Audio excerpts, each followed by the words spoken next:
Jill, here's a lockpick. It might be handy if you, the master of unlocking, take it with you. The car's parked in the city square. The top floor. That point, it's just a hunch, but I don't think he's after me, because he is after you. Even when I change the bandages, the blood and pus just start oozing. Why don't I press it? Muitos anos atrás, na pequena cidade de Spirit Bay, vivia um malvado senhor chamado Zachary Graves. O velho Graves não era uma pessoa muito agradável. Ele raramente deixava a antiga mansão e passou a maior parte da sua vida contemplando o decadente casarão em seus 4 andares. Quando ele morreu, a casa foi condenada e trancada. Os moradores afirmam que o velho Graves sabia o paradeiro de uma urna mágica, que era uma herança da primeira família de Spirit Bay. Parece que a mansão foi a primeira casa da família e que a urna, que se quebrou em vários pedaços durante o terremoto de 1890, ainda está na casa. Até hoje, ninguém teve a coragem de ir na mansão para procurar os pedaços da urna. É do conhecimento comum que o fantasma do velho Graves ainda assombra a mansão. Alguns dos vizinhos afirmam terem visto luzes piscando nas janelas. Alguns dizem escutar sons misteriosos, portas batendo e barulhos de passos pesados. Alguns até afirmam terem visto sombras correndo pela mansão. A misteriosa mansão tem 24 quartos ligados por corredores longos e escadarias. Alguns dos quartos têm sido trancados por mais de 50 anos. Existe a suposição de que há uma chave mestra escondida em algum lugar da mansão. Sem a chave, pode ser impossível trafegar de sala em sala. Há também um cetro antigo escondido na mansão. O velho Graves sempre carregava esse cetro. Ele acreditava que assustava os maus espíritos. Agora que você conhece a história, a empresa Atari está abrindo a entrada para a mansão mal assombrada e permitindo que você teste sua bravura. Você ousa entrar na assustadora e antiga mansão? Se você fizer isso, lembre-se de carregar fósforos consigo. A casa mal assombrada é muito escura. O Haunted House, ele teve o nome, antes de ser produzido, né, quando ele ainda estava em fase de desenvolvimento, como Mystery Mansion, e depois virou Graves Manor, e por fim Haunted Mansion. Por que esse nome? Geralmente no Atari, nos primeiros videogames que eram lançados, eles tentavam sempre botar um nome que era a coisa mais comum possível. Ou seja, futebol era soccer, golfe era golfe, tênis era tênis. A Nintendo fazia isso e a Atari também fazia. Quanto mais comum o nome do jogo fosse, mais abrangente ele seria e mais fácil de traduzir também seria. Tanto que no Brasil ele foi lançado como Casa Mal Assombrada. A Atari licenciava empresas a produzirem jogos da Atari aqui no Brasil, em diferentes formatos, não só para Atari convencional, mas modelos de Atari fabricados no Brasil também, na década de 80 até o início de 90. Por que o Haunted House entrou na lista do pós-terror? Foi porque ele foi considerado o jogo que originou o gênero Survivor Horror. Caraca! Ele foi apontado por um artigo de 2002 na GameSpy pelo escritor Christopher Butler, não sei o nome dele agora, produziu. Ele fez um artigo procurando as origens do Survivor Horror. Era um termo que veio com o Biohazard em 1996. Biohazard. A primeira vez que foi usado foi na capa do Biohazard, né, da versão japonesa. Falar nisso, é interessante, né? Você entra na casa mal assombrada e realmente você tem que sobreviver aos monstros. Sim, sim. E eu vou listar 7 coisas que o Christopher apontou no artigo dele falando sobre a origem do Survivor Horror. Primeiro, o Haunted House tem um tema macabro. Leu o manual, você sabe que tem um tema, uma motivação assim bizarra que você quer reunir a urna. Segundo quesito, você precisa coletar itens, ou seja, você tem o cetro mágico que expulsa os fantasmas, a urna que você precisa reunir as peças, a chave mestra da mansão, e é isso, você tem que coletar os itens para poder vencer o jogo. Terceiro quesito, você tem que gerenciar um inventário limitado, ou seja, você só pode carregar um item de cada vez. Então se você quiser abrir a porta, você tem que largar o cetro, e se você quiser pegar o cetro para espantar o fantasma, você tem que largar a urna, saca? Então você só pode carregar um item de cada vez. Nossa. A quarta coisa é que tem uma variedade de monstros. O morcego e a tarântula e o fantasma do Mr. Graves. E o quinto item é que todos eles se comportam de maneiras diferentes. Um anda em círculo, o outro persegue você, o outro fica longe de você até você chegar perto dele. Sexto quesito são salas inacessíveis até você encontrar um determinado item, ou seja, você encontrar a chave mestra. O sétimo item, você pode acessar certas salas sem pegar a chave, usando uma rota diferente, entendeu?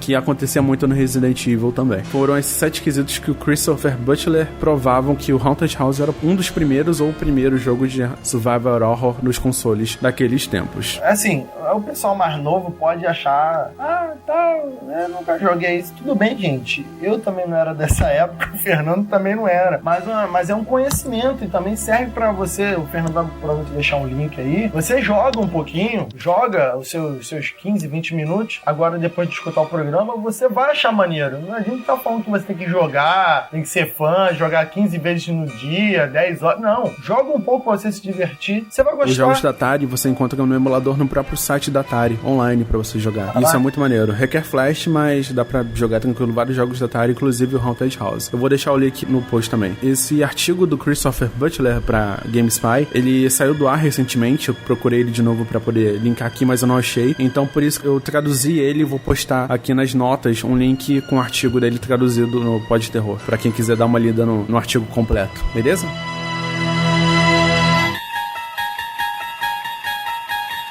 Deram nome pra cidade, deram o nome pro dono da mansão, não deram o nome pro protagonista, subentendendo que o protagonista é você e que a própria empresa está abrindo a porta da casa pra você entrar. Cara, é fantástico, né? Uma época com pouquíssimos recursos, eu joguei esse incrível jogo, né? Achei muito legal, muito simples, não tem nada de, nossa, imagens bonitas, esqueçam isso. Mas quando eu comecei a jogar, primeiramente tive aquela estranheza de, putz, cara, é isso mesmo que o Fernando falou pra eu jogar, mas se você gosta de RPG, ou gosta de um bom livro, você tem que viajar na ideia do jogo. Mesmo sem saber dessa introdução que você leu, Fernando, eu viajei, eu comecei a ver ali como fosse uma casa, né, fantasmas aparecendo, eu comecei a ficar tenso. Eu deixei o jogo me levar e eu achei muito legal. Eu joguei uns bons 15 minutos. Sim. Era o que esse jogo se propõe também. Você fica imaginando onde é que vai ter espaço num cartucho de Atari que tinha mais ou menos 4 ou 5 KB. Como é que você vai desenvolver uma história aí? Como é que você vai contar um enredo? O que a galera tinha antigamente era justamente o quê? A capa do jogo, onde na parte de trás você tinha a história, quantos jogadores o jogo era, e principalmente o manual do jogo, de onde eu traduzi essa história. O manual do jogo explica não só a história do jogo, mas as regras, dá nome aos inimigos, dá nome aos itens, dá o objetivo, a pontuação. Era a única forma da gente ter até uma ideia de como jogar o jogo, porque se você pegar o Haunted House hoje e jogar na mão de alguém,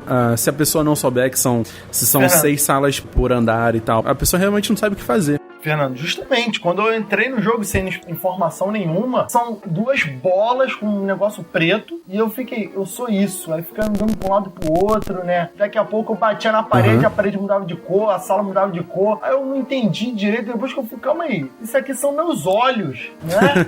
Aí eu, bem estilo. Uau, esses são meus olhos no escuro, daqui a pouco começou a aparecer uns negócios voando, aí eu, caraca, eu tenho que fugir, aí quando eu tentava passar por um lugar, eu passei de uma sala pro outro, falei, opa, beleza, quando eu tentei ir pra outro lugar, não, era a parede, aí quando bate na parede, mudava uma cor ali e tal. Isso, achei maneiro, eu fiquei tenso de chegar de uma parede pra outra e dar de cara com o fantasma, ele me pegar, com algum outro monstro, achei bem interessante, e depois que você leu essa introdução, era essencial, cara, faz todo sentido, né? Faz todo sentido. Agora você sabe o que você vai encontrar lá, né? Você sabe que vai ter inimigo e vai ter principalmente a urna, que é o que você tá atrás nesse jogo. Quando eu peguei o jogo e entrei nele, eu fiquei muito interessado nesse jogo porque ele é básico, é simples. Um jogo de Atari, né? Você tem o mínimo de gráfico e o máximo de imaginação. Você tinha que imaginar as coisas, tinha que imaginar o contexto. Fazia a criança na época, né? O jovem, imaginar como se fosse basicamente o que a Atari te entregava escrito, esses poucos parágrafos que ela te entregava. E o jogo era mais ou menos como se fosse um livro dinâmico, né? Como se fosse uma historinha simples ali. Ela te entrega esse dinamismo pra você poder brincar com esse dinamismo. Não é a história hoje em dia que você tem um trailer, tipo um filme pra te degustar, e você só vai descobrir qual é a história mesmo jogando, se aventurando naquele cenário.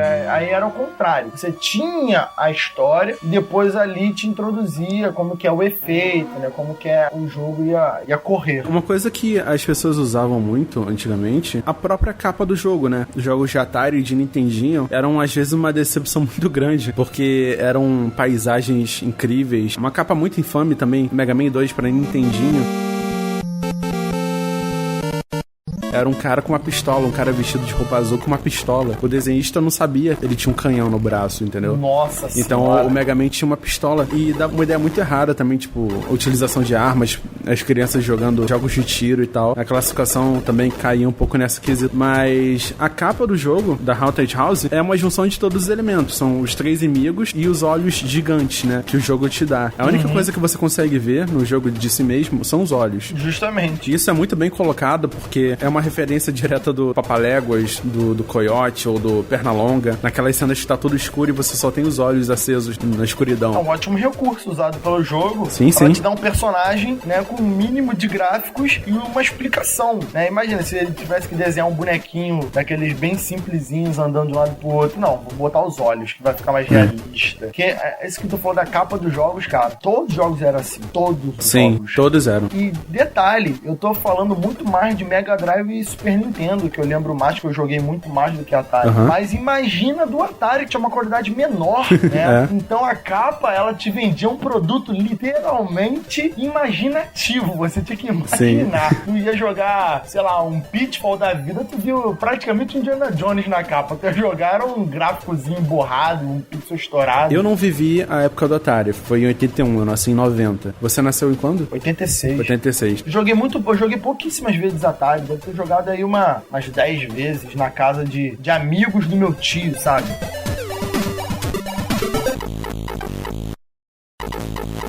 Dentro do Atari também tinha níveis muito diferenciados de jogos. E o Haunted House entra nisso. Ele tem uma sofisticação, não no gráfico, mas tipo no gameplay, como você passa de uma sala para outra. Então isso era muito legal de ver no Atari como um jogo início de carreira, 70 e pouco, entrava pro Atari e como é que eram os jogos do final da carreira do Atari chegavam. E provavelmente era um jogo muito divertido de jogar com seus amigos, porque tinha aquele medo envolvido, a tensão, né? Um pique-esconde ali inserido na história. Então provavelmente você ia gostar de chamar 1, 2 amigos pra jogar com você. Era mais do que jogar sozinho e ficar se cagando. Você queria jogar com o pessoal, cada um jogava uma partida, o monstro pegou, agora sou eu, né? Tinha toda essa jogada. No Atari mesmo, cara, eu só joguei, se eu não me engano, Pitfall, joguei aquele clássico de aviãozinho que atirava em vertical, saca? E um outro que é aquele de um policial que tinha que pegar um cara na escada rolante. O Elevator. Isso. Ele foi lançado em 1981, no finalzinho do ano, em dezembro, aproveitando aquela época de Natal e tudo mais. Naquela época, cara, você sabe, não tinha internet, né?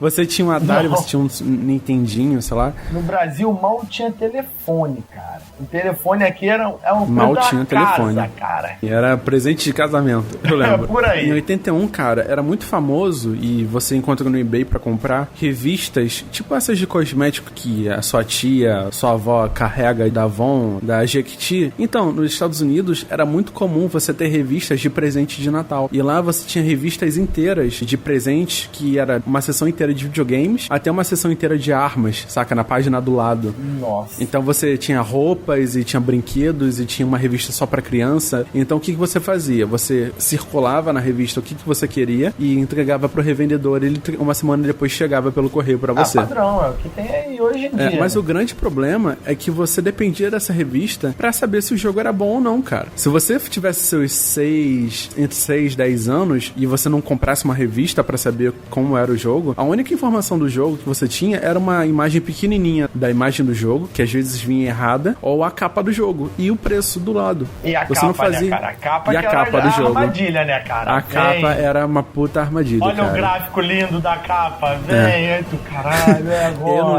não lembro se o jogo era 40 ou 60 dólares. Era nessa faixa de preço. 40 ou 60 dólares por jogo. Naquela época era muito dinheiro, você sabe. Calma aí.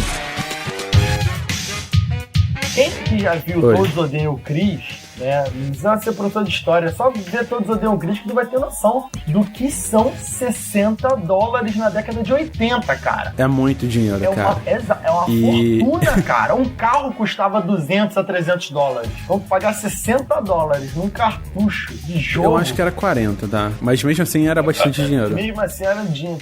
Era dinheiro. E a única coisa que você tem é aquela capa, filha da puta, enganosa do jogo. Você fica esperando um gráfico inacreditável por aquela capa. Você paga $40, chega no Natal, você bota o jogo, é uma versão piorada de Pac-Man, ou uma versão absurda de um jogo escroto de navezinha. Mas você tinha que ter muita imaginação, e as pessoas naquela época ficavam satisfeitas com isso, às vezes. Você não pode falar que quando a pessoa colocava, ela se decepcionava necessariamente, é verdade. porque ela não tinha referência. Exatamente, ela não sabia o que tava pra esperar. Provavelmente a capa, ela já esperava que a capa fosse muito bonita e ela já tinha noção que o jogo não seria assim. Talvez nós, na década de 90, que com desenhos aí saindo mais bonitos, né? Essas coisas, a gente se enganava muito com a capa. Mas acho que na década de 80, a pessoa não esperava muito mais do que Pac-Man ou do que aquele jogo da barrinha que ficava batendo uma bolinha pra quebrar tijolinho no alto, sabe? Se viesse qualquer coisa além disso, a pessoa falava, meu Deus, é revolução. Mas a pessoa provavelmente não se sentia enganado quando chegava, quando a criança botava o cartucho no Natal e falava, caraca, 2 olhos no escuro! Eu acho que naquela época a galera tinha, só de ver um videogame ligando na televisão, a criança já tinha uma piração própria, sabe? Eu lembro a primeira vez que eu peguei no Atari, e eu não tinha videogame ainda, eu fiquei maluco por você mexer. O que apareceu na tela, você mexia com o controle, sabe, fora dela. Cara, eu ficava maluco só com essa ideia, entendeu? O primeiro jogo que eu tive um Phantom System. O primeiro jogo que eu tive pra Phantom System foi Ghostbusters. Cara, aquele jogo de caça-fantasma era um pesadelo, eu tinha um cagaço de jogar aquilo. E eu nunca consegui passar da terceira fase daquele jogo. E meus tios jogavam, não conseguiam, ninguém passava. O jogo era super difícil. Era uma fase que tinha que pegar os fantasmas, e aí quando você conseguia sair daquela fase, era tipo um labirinto. Você sai do labirinto com um gráfico bem ruim. Aí você fica com um jogo de carrinho. E o carrinho acabava a gasolina e fudia, dava game over. Nossa, era um desespero aquele jogo. E o segundo que eu joguei muito, esse eu era fera, era Gradius. Conhece? Grades, lógico. Não é um de nave? O jogo era punk. Isso mesmo. O videogame antigo, cara. Eu lembro. Outra época, né? Nessa época eu jogava muito DuckTales, Tio Patinhas. Porque jogo superior. Hoje em dia, não culpo nem as produtoras, mas nós que somos... tu é 4 anos mais novo do que eu. Tu é de 90, não é? Então a gente pegou uma época onde as histórias eram muito mais valorizadas do que o gráfico pela limitação. Hoje em dia, as crianças querem ver coisa bonita. Não interessa a história, a maioria. Então nós que somos da década de final de 80, começo de 90, ou então o pessoal de antes, a gente acaba sendo vítima disso, de jogos muito bonitos, maravilhosos, uma jogabilidade muito fácil a maioria, você não tem mais medo de morrer, voltar em grandes partes, sabe? Jogos muito fáceis, e é isso que a juventude quer, o pessoal de 16, 18 anos ou menos, é isso, facilidade, é esse que a galera vende, jogos lindos. Se o jogo for muito difícil, ele acaba parando de jogar, sabe? Que não volta, né? Pô, tem um jogo aí atual de terror, que é difícil pra caramba, é Dark Souls. Pô, a galera fala muito bem desse jogo, mas quem joga ele é a galera da minha idade, entendeu? Porque ele é muito difícil mesmo. Eu não vejo um moleque de 15 anos falando, pô, que jogo maneiro. Não, a maioria simplesmente fala, não, é muito difícil. Ele não joga. É muito difícil mesmo. Eu cheguei a ver uns vídeos dele, um amigo meu tem, realmente é muito difícil. É um jogo difícil. É muito difícil. E ele não é tão recompensador assim. É mais porque você quer ver o final dele, você quer desenvolver a história. Mas ele não é uma parada, cheia de checkpoints. Não tem isso. Lá você morreu, você volta pro começo e fudeu. Quer ver um exemplo simples? O jogo do Mario do Super Nintendo. Você tem um checkpoint na fase, que é na metade da fase. Depois disso não tem mais. Hoje em dia os jogos, a mesma fase. Tem 15 mil pontos de checagem. Você morre, volta 30 segundos pra trás. E você não precisa passar, ele salva sozinho. Você não tem que pegar nada, não tem que buscar nada. Antigamente, com Sonic, você passava pela paradinha e salvava também. Tinha um checkpoint no Sonic, na metade da fase. E agora foda-se, agora tá lá no canto direito, ó, salvando o checkpoint. E isso é foda. Essa dinâmica dos jogos antigos, dos jogos atuais, tem muito disso. Então, um jogo de terror que se propõe atualmente a querer aterrorizar, o primeiro desafio que ele tem é, se eu pegar pesado, ninguém joga. Independente do quanto bonito ele seja. E se ele pegar leve, o jogo é chato. É só agradar a garotada. O jogo pode sair do vídeo muito rápido. É complicado. O pessoal de produção de jogo vive num período dramático pra eles. É lindo em questão de gráfico, mas em questão de dificuldade. O próprio Diablo, que eu tava comentando contigo, sofreu isso. Eu comprei o jogo, eu e 3 amigos. Jogamos, depois quiseram primeiro ver o jogo chatíssimo, porque é muito fácil. Uma porrada de gente jogando o jogo, lindo, maravilhoso, é muito bom, vou jogar de novo. Mas, cara, o jogo foi um infantil, a dificuldade era mínima, agora tá mais legal. Você vai habilitando novas dificuldades e a recompensa é maior também. Não foi que o jogo justamente, né, fez isso, botou 5 dificuldades iniciais, geralmente não é só 3, o fácil, o médio e o difícil. O jogo tem 5 dificuldades que começam do normal. Depois tem outras 6 dificuldades que partem com uma agressividade absurda, você não é obrigado a jogar nelas. House Hunter tem isso, né, são 9 dificuldades. O Haunted House, ele tem 9 dificuldades e se você jogar a primeira dificuldade, você consegue terminar o jogo em, sei lá, 2 minutos, sabe? Você vai bem. Mas a cada nível que você vai subindo, ele vai adicionando elemento de dificuldade e no nível 9 fica inacreditavelmente difícil. Fica realmente um absurdo difícil. Eu não consegui jogar por 1 minuto aquela dificuldade que tinha um desafio foda lá e a gente vai comentar isso mais pra frente. E agora é a parte que a gente entra na mansão e vamos dar uma explorada nessa casa mal assombrada.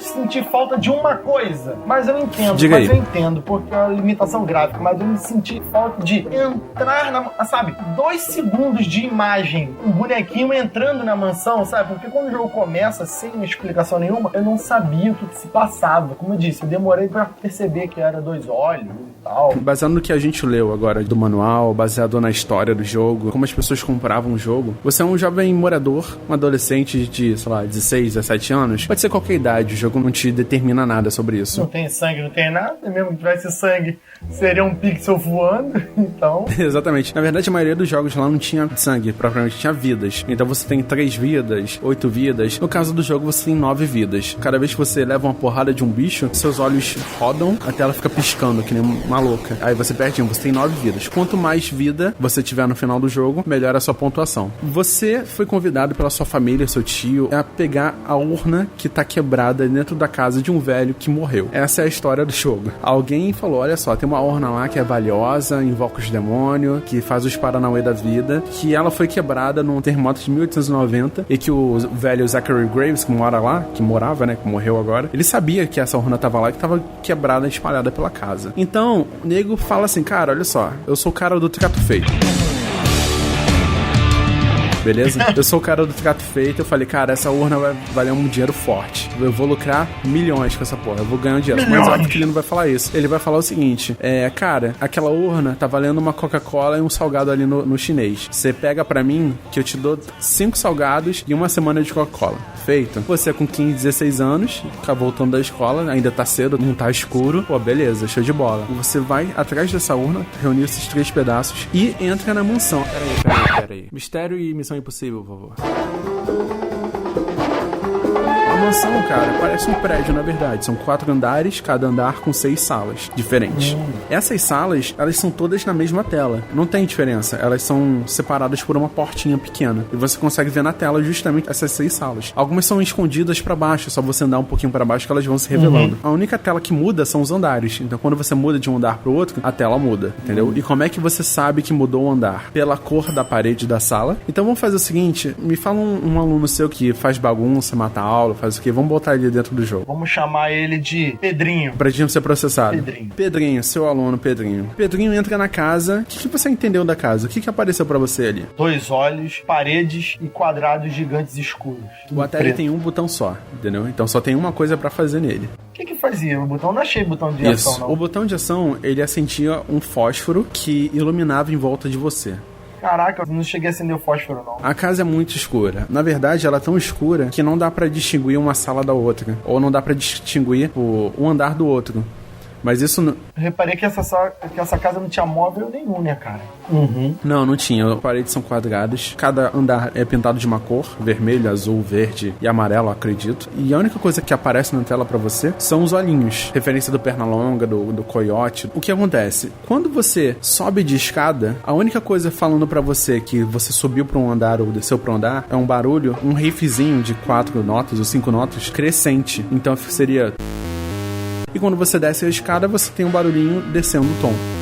E essas escadas, elas só aparecem quando você chega perto delas. Qual é o grande lance do jogo? Você precisa apertar o botão de ação para acender um fósforo, e os itens só aparecem quando você acende o fósforo. Você precisa ficar acendendo fósforo atrás de fósforo para poder enxergar alguma coisa e pegar o Cara, item. eu não acredito, eu fiquei jogando esse jogo, sei lá, uns 15, 20 minutos, e eu não acendi nenhum fósforo, cara. Eu tive que me matar pra ver o que acontecia. O Pedrinho tira do bolso fósforo e aparece outro, magicamente do bolso dele, e acende. Aí sim ele pode encontrar uma chave, ou cetro mágico, ou uma peça da urna. O Pedrinho, ele é um garoto muito esperto. No primeiro nível de dificuldade, todas as paredes são acesas, são coloridas, você consegue ver as paredes bonitinho. Não tem porta nenhuma, entendeu? É só você andar pelas salas e portas e tal. E só tem 3 inimigos dentro da mansão. Tem uma tarântula, tem um morcego que fica perseguindo ele também, e o fantasma do Zachary Graves, que é nada mais menos aquele fantasma clássico de lençol. É um lençolzinho branco em cima de qualquer coisa. É muito fácil você encontrar as 3 peças da urna, montar elas sem pegar cetro, sem pegar chave nenhuma, só usando fósforo. No final você tem que voltar pro primeiro andar e sair pela porta. Até aí tudo bem, Sim, né? Até aí tudo ótimo. Como memória é, né, cara? Eu já tava lembrando até que eram 2 olhinhos mais bonitinhos. Não é tão bonitinho assim, não. Caraca, ilumina pra caramba. Quando você anda, ele também faz o barulho de passos, né? Sim, então ele dá um elemento de terrorzinho aí, que você escuta o seu próprio passo andando. Ele ilumina pra caramba. O Pedrinho tá correndo, Fernando. O Pedrinho tá correndo, Fernando. O fantasma, Fernando. O fantasma morcego quase pegou o Pedrinho agora. Corre, Pedrinho. Corre, Pedrinho. Na primeira dificuldade, você consegue ver os monstros, é tudo bem tranquilo e tal. Esse link pra jogar online é sensacional, dá muito certo. Eu recomendo que você escute o programa enquanto joga o jogo. Coitado do Pedrinho, cara. Coitado do Pedrinho. Tô todo cagado, velho. Tá conseguindo jogar aí? Tô jogando. Sai, Pedrinho. Sai, Pedrinho. Filha da puta, coitado, meu Deus. Mas o Pedrinho, ele não consegue segurar 2 itens ao mesmo tempo. Ou seja, com uma mão ele tá segurando o fósforo, com a outra ele tá segurando a urna. E se ele precisar segurar o cetro pra poder espantar o fantasma, o Pedrinho vai ter que largar a urna pro lado, entendeu? Caralho, me fudi de subir a escada de cara com o morcego. Coitado do Pedrinho. Uma coisa que acontece também interessante é quando você entra numa sala e tem um monstro, o monstro automaticamente apaga o seu fósforo. Se aquele fósforo tava durando, ele vai se apagar imediatamente e o barulho de vento batendo no fósforo vai aparecer também. A pontuação, ela melhora conforme você joga, porque quanto menos fósforo você usar, melhor. E quanto mais vida você tiver no final do jogo, melhor. É assim que você calcula a pontuação. Rapaz, agora eu tô entendendo. Quando eu tô com a urna, não dá pra ficar com certo. Mas se eu não tiver com a urna, eu não consigo... Caralho! Que susto, o morcego me ferrou. Outro lance é o seguinte, se você estiver segurando o item e apertar o botão de fósforo, enquanto o fósforo estiver ligado, você vai largar o item. Então uma dica é o seguinte, você pegar um pedaço da urna, ir lá pra entrada da fase, que é no primeiro andar, e largar a urna por lá. Assim você consegue explorar a mansão, enquanto vai reunindo os pedaços da urna no início dela. E aí quando você for terminar o jogo, você não precisa largar a urna inteira no quarto andar, você pode largar ela direto na frente da porta e terminar o jogo mais rápido. Caso você consiga sair da mansão com a urna completa, é tocada a musiquinha do seriado Twilight Zone, da década de 60. E que a trilha sonora tá sendo usada aqui nesse episódio. Caraca, agora que eu reparei, cara, que aparecem os andares aqui, velho. É a numeração dos andares ou a cor deles. Agora, mas eu não sabia qual era o primeiro andar. Era azul o primeiro andar. Agora você sabe. Agora eu sei, agora eu tô especialista. Aqui o Pedrinho, aqui é colorante total. Tô no quarto andar já boladão, esse amarelo vômito. A primeira coisa que você faz quando entra na mansão é escolher a dificuldade dele. Então, de padrão, todo mundo começa na primeira dificuldade, dificuldade 1, onde a mansão ela é toda iluminada, as paredes são iluminadas. Só tem 3 monstros na mansão. Você só precisa acender os fósforos e explorar a mansão e pegar a urna e ir embora. É bem tranquilo de fazer isso. Nas versões protótipo do jogo, quando ele ainda se chamava Mr. Mansion, você tinha um tempo, um timing, que também servia como pontuação. Quanto menor tempo você fizesse, melhor era a sua pontuação. Era um timing marcando quanto tempo você levou pra ganhar o jogo. Interessante saber disso. E no protótipo também acontecia o seguinte, você não tinha fósforos ilimitados, você tinha no máximo 40 fósforos. Cara, joga e conforme... gastado, puta que pariu. Tô morrendo, Fernando. Tô morrendo, Fernando. Caralho, os fantasmas estão me arrebentando. É muito difícil, cara. Você tem que dar a volta nos monstros e descer por um lado e subir pelo outro. O problema é quando os monstros... E eles vão pra cima de você. Ao contrário da maioria... Eles não desviam. Ao contrário da maioria dos jogos, você não pode olhar pelo cantinho. Quando você entra na sala, o bicho já tá te abraçando, velho. Isso mesmo. Aí você tem que sair correndo, que nem um maluco, e voltar pra sala depois. A primeira vez que a gente joga é realmente um pouco mais difícil. Mas depois que você vai pegando o jeito, aí você quer explorar as novas dificuldades. dificuldades, são 9 dificuldades, né? Na dificuldade 2, agora você não vê mais as paredes, só aparecem quando você tem um fósforo ligado. Caraca, aí é pior ainda, hein? Pra mudar a dificuldade do jogo, você tem que apertar o botão Select ou o botão Mode no Atari ou no emulador online que a gente tá jogando, tem um botão lá em cima chamado Mode. E aí você começa... Eu vou morrer, velho. Fudeu, mané. Todo mundo perseguindo, velho. Meu fósforo apaga. Ai, meu Deus do céu. Vou morrer. Fantasma escuro. Até que fantasma bonitinho, cara. É, cara, é bem feitinho, sabe? Pro Atari ele ficar animado. Porra, esse morcego, vou te contar, mané. Esse morcego aqui, esse bumerangue maldito. Na segunda dificuldade, cara, a mansão tá toda escura. Você não consegue ver mais as cores das paredes. Então não dá pra se guiar mais pela cor da parede. E você tem que ficar ligando o fósforo só pra ver onde as paredes estão, onde você tá, o seu posicionamento. No terceiro modo, algumas portas estão fechadas. Você não pode passar de uma sala pra outra, entendeu? Caraca. Mas a primeira sala que você entra, você pega a chave mestra. Aí você pode pensar, pô, beleza, se eu pego a chave mestra na primeira sala que eu entro, é fácil então. Mas na verdade não é. Porque você precisa da chave mestra pra passar pelas portas. Então toda hora você vai ter que largar a urna, saca? Pra trás, pra poder abrir uma porta. Caraca. E aí começa a ficar meio difícil, porque vai ter 3 monstros te perseguindo. Rapaz, esse jogo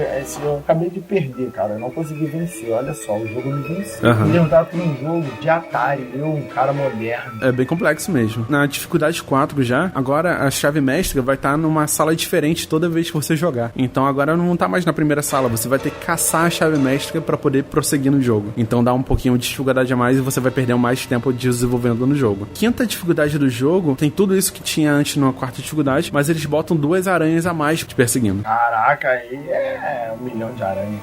Sexta dificuldade do jogo, todas as 5 criaturas perseguem você de sala em sala. Ou seja, são 5 nêmesis abrindo a porta e indo atrás de você onde você estiver. Botei aqui na dificuldade 9, aí é o diabo aqui atrás de mim. Só o fantasma consegue passar por portas trancadas. Então, a criatura não vai poder passar pela porta trancada, mas o fantasma vai. No nível 7, além disso tudo, se o morcego te encostar, você vai largar o item que você tava segurando, tipo a urna, e ela vai ser teletransportada para outra sala. E isso pode foder o seu progresso todo, entendeu?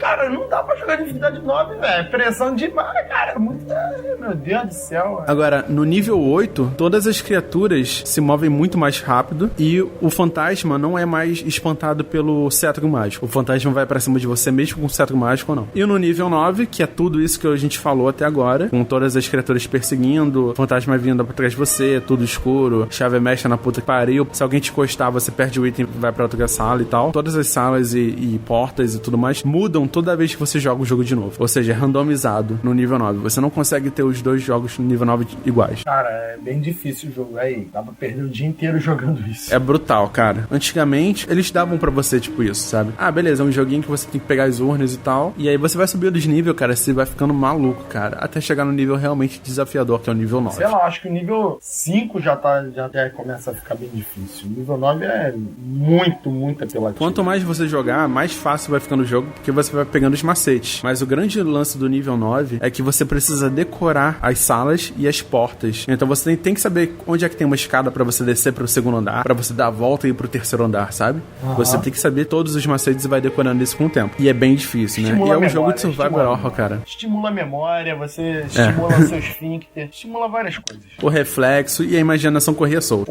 E imagina assim, o jogo nível 9, você pode levar até 15 ou 20 minutos pra passar, porque você tá fugindo dos bichos, o bicho não para de te perseguir. Você só tem 9 vidas, daqui a 15, 20 minutos você só vai ter 2 vidas, e você tá no 4º andar, e agora você vai ter que voltar pro 1º andar pra fugir da casa com a urna, só que tem 5 bichos te matando, e você tem que lembrar como é que era o formato da casa, que tá tudo escuro, e você só pode usar o fósforo pra poder enxergar alguma coisa. Então é um jogo bem difícil, nessa última dificuldade. Muito mais do que muito jogo desse aí novo, porque é só tu ficar parado pra sim. Maravilha. Eu quero desafiar as pessoas que estão ouvindo esse episódio de pós-terror a clicarem no link e chegarem no final do nível 9. É muito complicado, é muito difícil. Eu recomendo jogarem os primeiros níveis pra ir subindo o nível e aumentando a dificuldade pra ficar mais fácil de passar desse nível 9. Envie um print screen pra gente, que a pessoa que enviar vai entrar pro nosso hall do terror, junto com os próximos jogos que a gente for divulgar e tal. Existe uma coisa muito legal que acontecia nessa época, né? Década de 80, década de iníciozinho de 90, é que a Activision, quando fazia jogos pra Nintendinho, pra Atari, pra alguns outros consoles, professores, você podia enviar uma foto da sua televisão com aquela pontuação que precisava, e eles te mandavam de volta um patchzinho, daqueles de botar na camiseta ou na mochila, um patch jeans, saca? Então você podia provar pros seus amigos que você fez aquela tal pontuação no jogo, entendeu? No jogo de atletismo, no jogo de circo, no jogo de nave. Hoje em dia tem isso também, mas é tudo virtual. É tudo virtual. Antigamente não, você tinha uma prova física do seu accomplishment, né? No seu troféu. Cara, era muito único, saca isso? Era uma empresa que fazia isso, tipo, premiava os jogadores que queriam provar e ganhar um achievement. Um dos primeiros tipos de achievement da história. Oi, fala. Você não ia manipular na internet, né, cara? Você, pra tirar uma foto, já tinha todo um processo. O cara não ia ter um trabalho de manipular só pra ganhar um prêmio de jogo. Sim. E a década de 80 não tinha computação suficiente pra manipular uma foto. Então era o jeito deles. E automaticamente você entrava na newsletter dele pra receber novidades, notícias da empresa, novos lançamentos. Era uma troca, né? Você entrava pro ranking das revistas, como os jogadores que mais tiveram ponto. Você podia ver seu nome numa revista como um jogador que obteve a maior pontuação e tal. Era uma recompensa daquela época. Isso encerra a nossa gravação do terceiro Pod Terror, falando sobre Haunted House. Foi um episódio menor, mas é um jogo bem simples. A gente quis só desenvolver rapidinho ele e falar um pouco da história dele mesmo. Rafael, algumas recomendações aí? O Rafael que grava podcast adoidado aí, como é que tá os seus programas? Adoidado. Gravo o Mundo Freak, programa padrão, né, que é sobre assuntos freaks. Esse último programa do Mundo Freak foi sobre, pelo menos o último que eu gravei até agora, sobre bizarrices de anime, cara. Anime é um negócio bizarro, né, cara? Essa porcaria aí, né, cara? Anime, bizarrice, essa parada aí. Também eu gravo lá mesmo no Mundo Freak sobre mistérios, né? Coisas misteriosas e tal. E é o que eu mais gosto. É muito bom. Quem gosta de mistério, quem gosta de vocês aqui no Pod Terror, gostam de terror, provavelmente vão preferir o de mistério. Podem baixar, vão gostar. E eu sou o Fernando Ticon. Eu deveria ter falado isso no início do programa, né? Você tá aqui no seu podcast, eles sabem que é você. O site teve problemas técnicos nesses tempos, por isso que não deu pra gravar também. Próximos episódios a gente vai ter mais galera gravando com a gente. E agradeço demais a participação do Rafael Jacaúna, que se anime em gravar essa maluquice terrorística de podcast aí. Claro que não ia ter ninguém gravando aqui contigo, né? Quarta-feira de cinzas, meu cara. Quem vai estar inteiro em casa pra gravar podcast? Quarta-feira de cinza, cara. Ninguém em casa. É isso mesmo, tá certo, então. Essa é o que sobra, E só lembrando uma coisa, a gente tá participando do Pod Pesquisa 2014 pra conhecer a cara do ouvinte de podcast no Brasil. E a gente quer a sua opinião sobre como tá os episódios, se tá melhorando, se tá piorando. Acho que teve uma evolução legal aí do primeiro pro segundo, principalmente. Do segundo pro terceiro a gente tá testando coisas novas, inclusive esse formato novo só com 2 pessoas, pra falar sobre jogos menores mesmo, como Haunted House pra Atari. Estamos também de site novo, visite o podterror.com. E se quiser enviar um e-mail pra gente, é contato@podterror.com. Segue lá o nosso Twitter novo, que é twitter.com/podterror, e curta a nossa página no Facebook, facebook.com/podterror também. Para você que ainda não faz parte do Alvanista, é uma rede social para gamers, e o Pod Terror está presente lá também. Siga a gente lá no Alvanista. E se você quiser saber primeiro quando sai o próximo episódio do Pod Terror, assine o nosso feed no iTunes, o link vai estar na descrição do episódio também, além do nosso feed RSS para Android. Lembre-se de deixar seus comentários aqui no site sobre o que você achou desse episódio. Gente, comentem, eu tô de olho, hein? Comenta, vagabundo. Rafael sempre lembrando a galera de comentar quando forem jogar Haunted House. Eu vou botar meus recordes aqui embaixo. Vamos comparar com quem tem o score maior aqui no Haunted House pra Atari. Muito obrigado por acompanhar a gente e até a próxima. Um abraço pra todo mundo.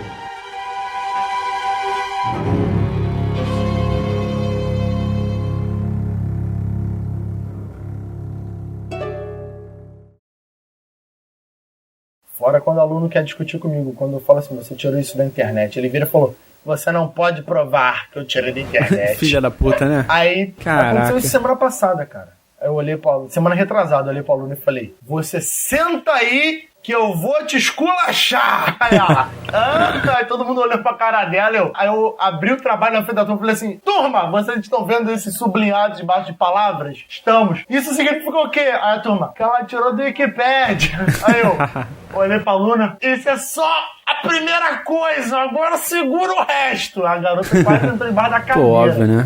Caraca, você não pode provar. E ela nem editou o documento, Fernando. Caralho, cara, você tá maluco.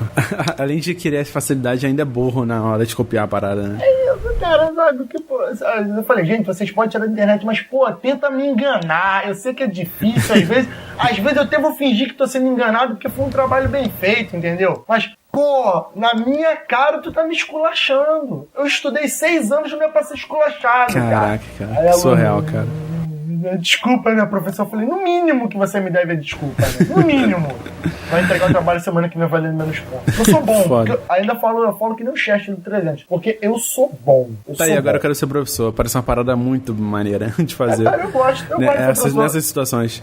Eu gosto de ser sádico, entendeu? Eu sou um professor sádico pra caralho. Os alunos gostam de mim, mas eu não sei porquê. Eu sou sádico, eu adoro ver aluno chorar, gosto de ver aluno destrambelhar, sem cometer injustiças. Só no próprio erro do aluno. Eu me amarro, eu adoro.